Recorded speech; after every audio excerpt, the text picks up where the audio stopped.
Hello guys, welcome back, and today I'm going to be talking about 5 NHL rookies that have disappointed me so far. Well, there's been some notable rookies that have gotten off to fantastic starts in this NHL season. There's also some rookies that have massively disappointed, and in today's video I'll be listing the 5 rookies that I think have disappointed me the most. Now, the first rookie I'm going to mention in this video is Casey Mittelstadt. Now, this is in no particular order. When it comes to rookies that have disappointed me, Casey Mittelstadt is definitely up there. When it came to my expectations, he's been pretty lackluster to say the least.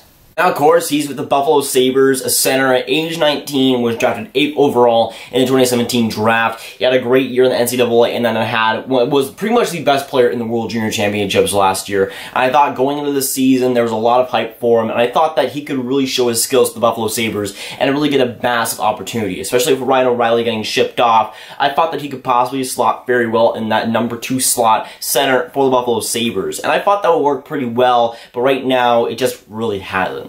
Now, so far in the 2018-2019 season, he's played 17 games, has had 2 goals, 4 assists for 6 points, a minus 4.2 corks-for percentage relative, and the way he's playing, when I get to see Buffalo Sabres games, I still think he's playing decent, but when it comes to my expectations, he has vastly underperformed. Now, 6 points in 17 games is not bad for a lot of players, but when we're talking about Casey Mittelstadt, who coming into the season was looking to be one of the best prospects, it is disappointing for his bottom line. And what makes it even worse is that he was my Calder Trophy pick for this season. Obviously, looking back on it, it was not a good decision at all. Of course, hindsight is 20/20, of course. It still is early in the season, but so far from what I've seen from Casey Mittelstadt has not been what I was expecting from him in the points, in the play, and overall while he's not getting the biggest opportunity with Buffalo, I feel like he hasn't been up to what my expectations were for him going into the season. And of course, you guys know I put a lot of stock into the World Junior Championships. I saw great things from him last year in that tournament, and I thought that he would translate a lot of that into the NHL this season. And so far, he's been decent, but he has not been what I was expecting him to be. While Buffalo has still had a pretty decent record, it's mostly because of other players and not guys like Casey Mittelstadt. Now, another guy I want to mention is Andrei Zvechnikov, of course, with Carolina Hurricanes, a right-winger, age 18, was drafted 2nd overall in this past 2018 NHL draft. Now, so far, I think he's been decent, but I still think that he's been disappointing as a whole.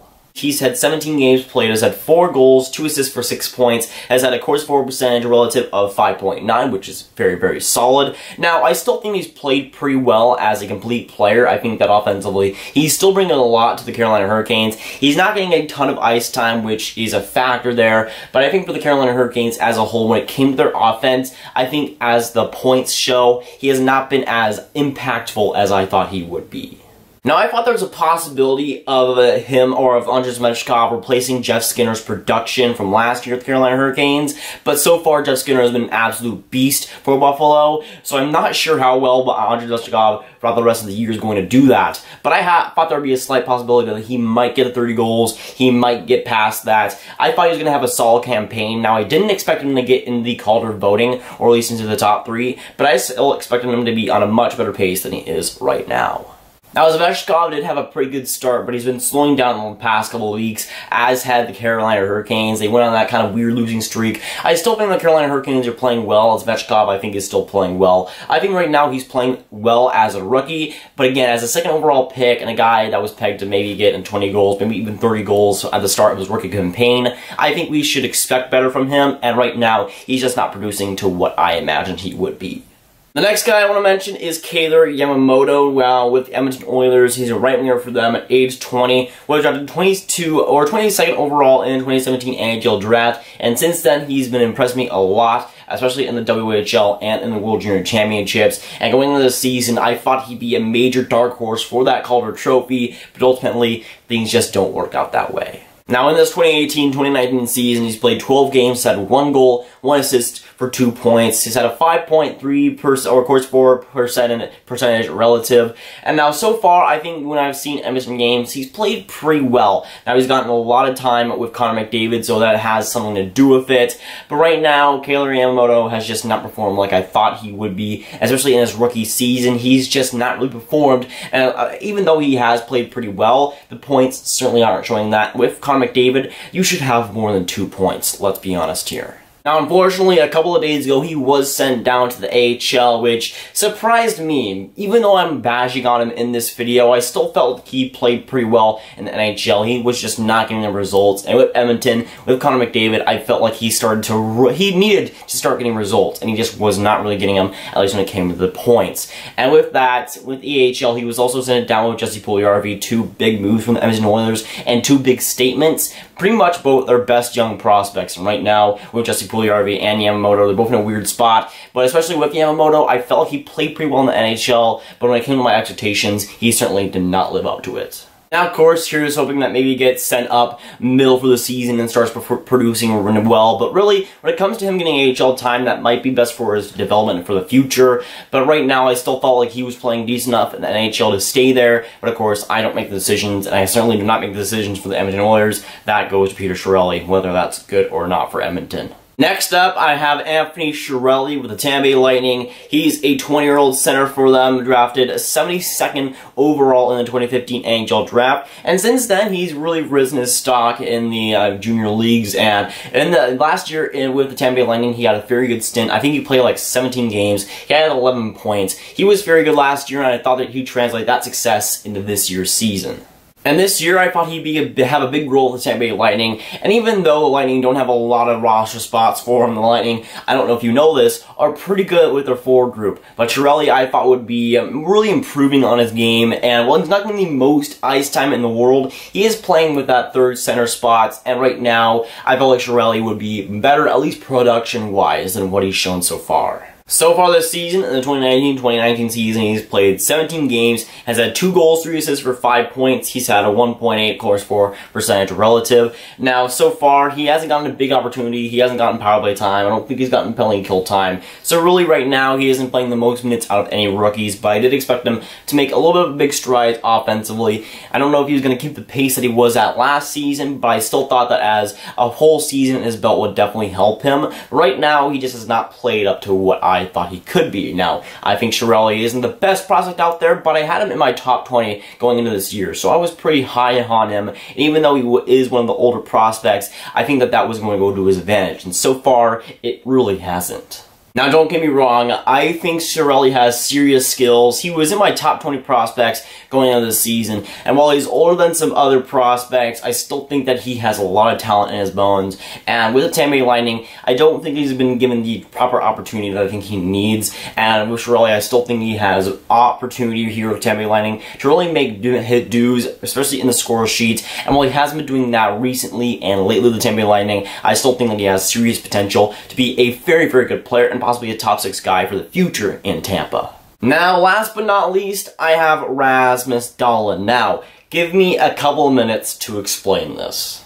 Now, of course, you guys all know he's the defenseman for the Buffalo Sabres at age 18, was drafted first overall in the 2018 NHL draft. Now, I still think that he's had a solid rookie season up to this point, but of course, being drafted first overall, you got some lofty expectations put on your shoulders immediately after you're drafted.